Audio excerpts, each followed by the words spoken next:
Cotton 440 ఇది ఎక్కువ అక్కడ ఎంత వచ్చినా తక్కువ కూడా ఏర్పడదు.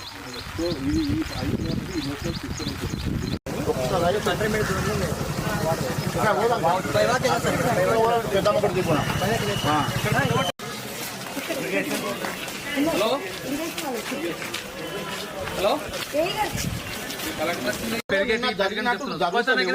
ఒక్కరోజు అందరూ సేఫ్ జోన్ అని ఉండాలని చెప్తున్నాం. మా విలేజ్ కాలనీ వాళ్ళము ఏమైంది సార్ మాది ఇన్వర్టర్ కాలనీ చూసుకోవడానికి ప్రాబ్లం వాళ్ళు ఉండమంటున్నారు. మాకు పిల్లలు వస్తుంది పెద్ద మనుషులు వస్తే ఏం చేయాలి? ఇప్పుడు నెల అవుతుంది వాళ్ళ ఇళ్ళ ముందు వచ్చేసరికి చాలా ఇబ్బంది అయిపోతుంది. సబ్స్టేషన్ ఉంటే పోలీసులు లేరన్నమాట.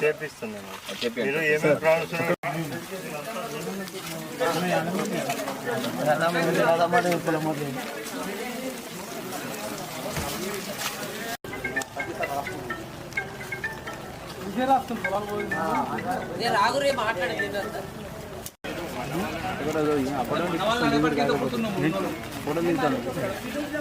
జరగమంటే అక్కడ జరగాలి మనం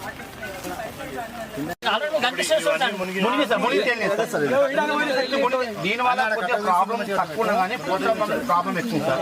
అదేమైంది సార్ నిన్న వాడు చాలా వేగంగా తక్కువైనాయి. ఇప్పుడు ఎక్కడుకునే అక్కడే ఉన్నాయి. ఇంకొక పొద్దుటి ఒక గదం పెరిగింది సార్. అదేమైంది సార్ ఆ వాకు పెద్దగా వచ్చిన ఏ వాకు ఏంటంటే కమ్మేసేసి విలేజ్ కి అఫెక్ట్ కింద పొలాలు కింద చెరువులు ఎక్కడ ఉంటాయి తగ్గిపోయిన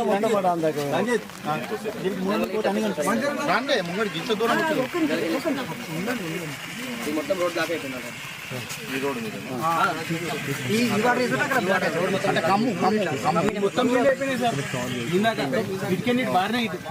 ఇంకోసారి తొందరగా వస్తుంది సార్. తొందరగా వస్తే ఇక్కడికి వస్తాయి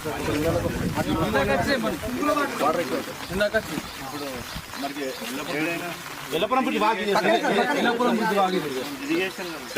బాబు ఇప్పుడు అది ఎంత ఇప్పుడు మనకు అది 450 వరకు.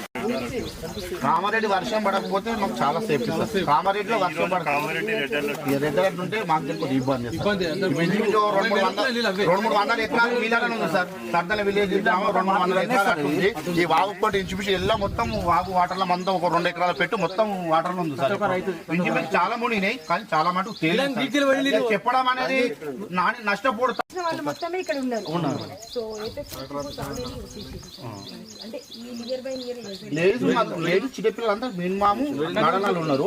వరదలు ఏంటంటే బర్రెలు బిర్లు ఉంటాయి కదా సార్.